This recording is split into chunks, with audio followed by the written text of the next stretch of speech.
Hi, my name is Sandy, and I wanted to reflect a bit on Billie Holiday.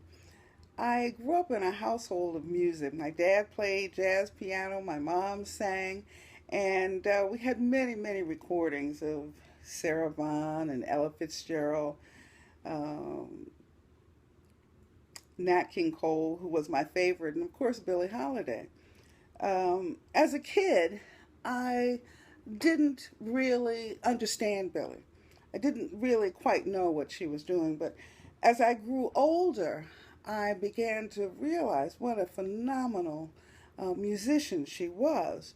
Her vocal styles were very complex, very mysterious, very sensual. Um, some probably just refer to her as a torch singer.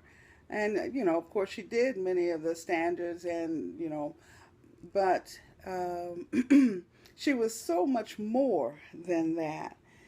Um, when she recorded Strange Fruit, of course, every African American, every black person knew exactly what that song was about. And I can't say that everybody else knew what that song was about, but we certainly did.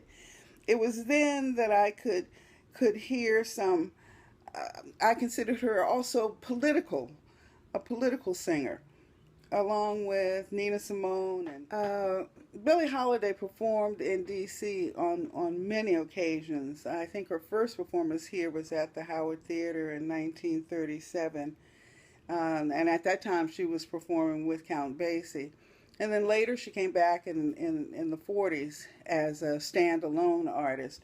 She also performed at the Lincoln Theater and at the Bohemian Caverns. Now those are three giant institutions that still exist today.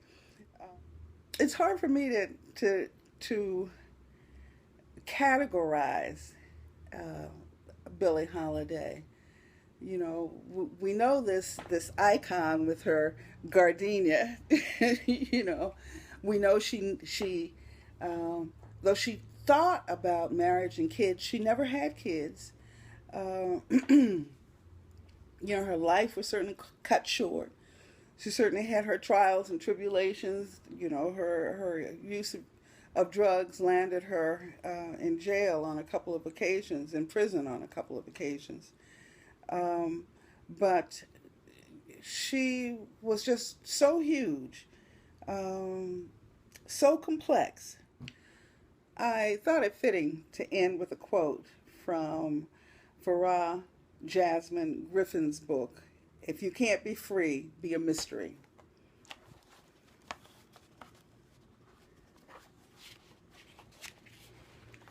She says, Lady Day gives voice to our yearnings for love, recognition, personal fulfillment, and justice. For some of us, connection to a higher power, something larger and outside of ourselves. She is seductive. She is a seductive one, calling us to her siren song, promising discovery if we only follow her to the other side.